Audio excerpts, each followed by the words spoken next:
Hey, what's up, guys? Tuki here, back again, and you didn't think I was done with my Olympic coverage, did you? In a follow-up to the roster breakdown video I made for both Team Canada and the United States, as well as the Canada versus US video I put out not all that long ago. Today, we are going to take a look at the 8 rosters that have been revealed so far, and of course, we're going to put them through a tournament. Now, I took the extra step here. Of course, you know that I updated the Canadian and American rosters.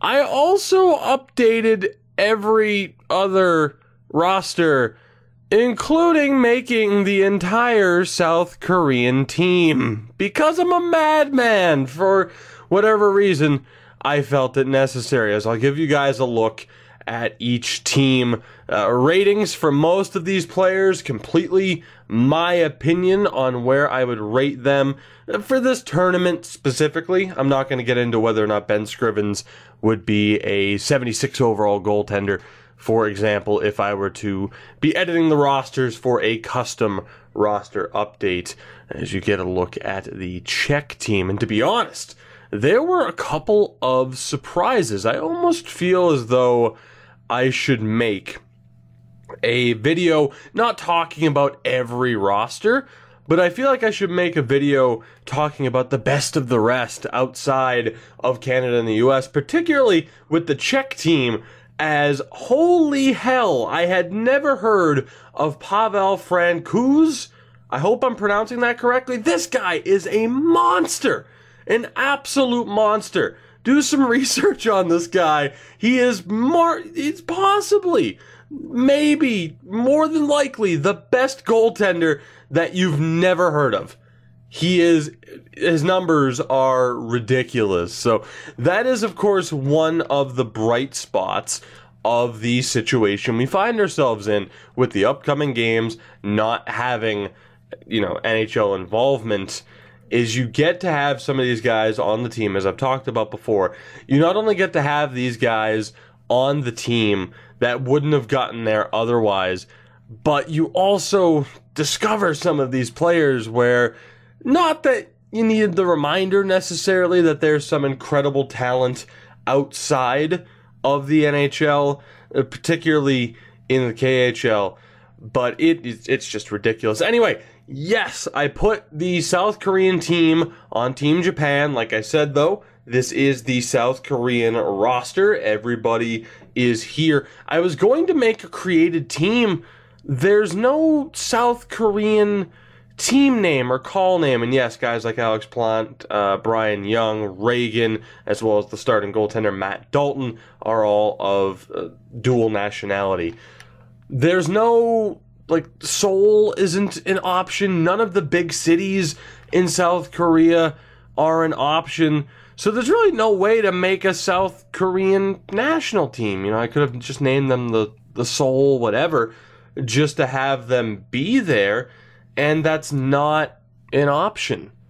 So I was fairly disappointed in that, I have to admit. But on the bright side, I'd say the one positive note from making all these players, aside from getting to, kind of research some players that I might not have seen before, is at the very least, if you have 2 guys, for example, right here on the Slovakian team, the goaltenders, that were already in the game by default, they might not have fair ratings. I think it would be safe to say when it comes to, leagues outside of the NHL, and really, I was going to say outside of the NHL and the AHL. When it comes to leagues outside of the NHL, and even within the NHL, there are certainly many players that you can debate their overall and potentials. And unfortunately, of course, I had to remake Rasmus Dahlin because you can't move him, which was unfortunate. But that is the bright side, is that I was able to kind of make some of these players, although you're going to be seeing a lot of similar overalls, of course, I was able to make these players a bit more true to life, we'll say. That, just because they're a similar overall doesn't mean they all have the same stats. So I'm hoping that this will play out in a fairly interesting way. Although, thank God for the Swiss national team basically every player, and also my favorite last name and my favorite haircut right here, Dominic Schlumpf, my new favorite player. I need a Chris Rumble jersey and a Dominic Schlumpf jersey. What a guy. But yeah, most of the players for the Swiss national team were already in the game, so that was incredibly helpful. We get to our final team, the United States of America, which means, yes, in fact, we will not be using the Russians in this particular sim, because, of course, that's still a whole to-do as far as what's going to happen there. You know, players still going, but not being able to represent Russia exactly. That's a whole situation that's still just a few weeks out from the games, doesn't have complete clarity. So, not sure what's going to happen there. What I do know, though, is how we have set up this tournament. It is going to be an 8-team tournament. As I said, these are the 8 teams that currently have their rosters announced, and we're going to see who wins this early run. So you'll kind of notice I set it up the big 4, Canada, Finland, Sweden, and the States, and just threw a random country up there with them. Unfortunately for South Korea, they draw Finland, which, I mean, if South Korea was going to beat anybody, South Korea / Japan, if they were going to beat anybody, good luck if I was going to pair them up against one of the big 4. I was tempted to make it a best of 16, but I mean, more than likely, every team just would have made it through. So let's cut right to the chase. Let's get down to business. Let's get this show on the road. Game 1 is between the Czech Republic and Canada. It is single elimination, 1 game. That's all it is. So let's see what happens. First period here, and it's a tie game after the opening 20. Rob Klinkhammer and Kolar with the goals. The Czechs outshoot the Canadians 12-3. So Ben Scrivens did his team a favor, only giving up that 1 goal. A very slow start for Canada. Second period, and Canada's in trouble. Canada's in a lot of trouble. Bierner gets the goal. Lyndon Vey ties it, only for Kukal to give the Czechs a 3-2 lead. 20 shots to 7 in their favor. Nakladal, the former Calgary Flame, gets a goal. Marc-Andre Gragnani, former Portland Pirate, gets it right back. And Brandon Kozin ties it for Canada. We are halfway through the third period. Tied at 4, but not for long. Wojciech Wolski gives Canada the lead. 3 minutes to go. Can the Czechs come back? No, they cannot. That was Latvia all over again. The Czechs came within minutes, 18 minutes really, once Nakladal scored, of knocking out Canada. It was 4-1. Well, it wasn't. It was 4-2, but still. Oh my God, wow. So Canada survives this first game. They survive game 1, if you want to call it that, even though it's not a series. Derek Roy with a 3-assist night, 2 points for Gragnani, and the goal from Wojciech Wolski. So the Czechs are out. Canada moves on. We move to game 2, South Korea / Japan against Finland. Let's do this. Will we have an upset? We very nearly had an upset in that first game. Can the South Koreans of the host nation pull off an impossible upset of Finland? Let's find out. First period, and the Finns, with 2 goals from Kontiola, take the lead at the end of the opening 20 minutes, 12 shots to 5 in their favor. Second period, and we will have no upset today. Savanainen and Eli Tolvanen get the extra couple of goals here. It's 4-0 for the Finns. We're just going to sim the third period. And unfortunately for the host nation, they fall to Finland 6-0. The Finns steamroll South Korea, and they move on. Petri Kontiola with the 2 goals, a 3-assist game for Timu Hartikainen, and Tolvanen with a 2-goal night as well. We have advanced past those first 2 games, so a pretty crazy game between Canada and the Czech Republic. Finland steamrolls South Korea, and that brings us to our third game, Slovakia and Sweden. Let's see what happens here in our third game. Now, if there was one game, I mean, in fairness, I think these last two games, the first two, while the Canada game was closer than we would have expected, the first two games still went as planned. I could easily see upsets in these next two games. Let's see what happens. First period here, and Sweden takes the lead here. They get the goal. Rasmus Dahlin gets Sweden on the board. Not too shabby. If I sound a little bit off, because my God, am I tired.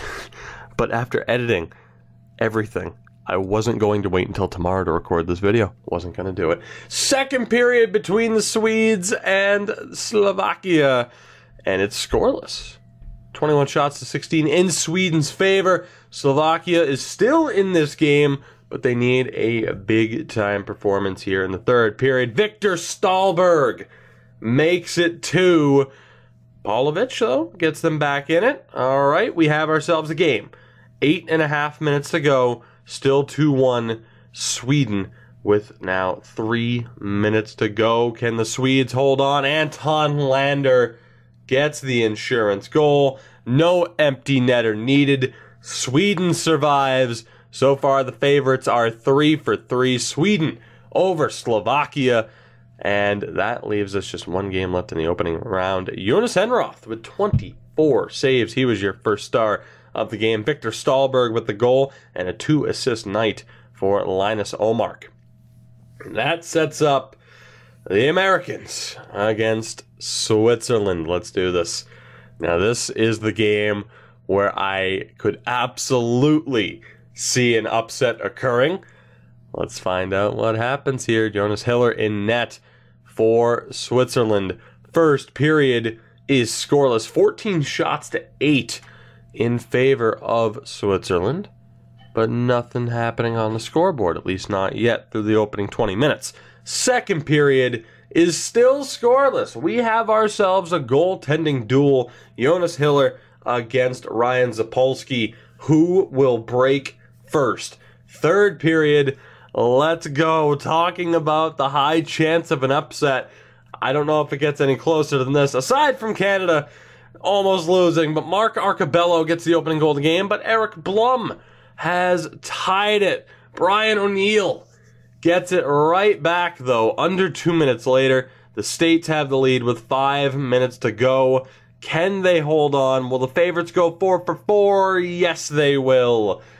They go 4-4. A clean sweep for the favorites. No upsets in that opening round. Arcabello, of course, gets the opening goal. Blum ties it. O'Neill gets the game winner.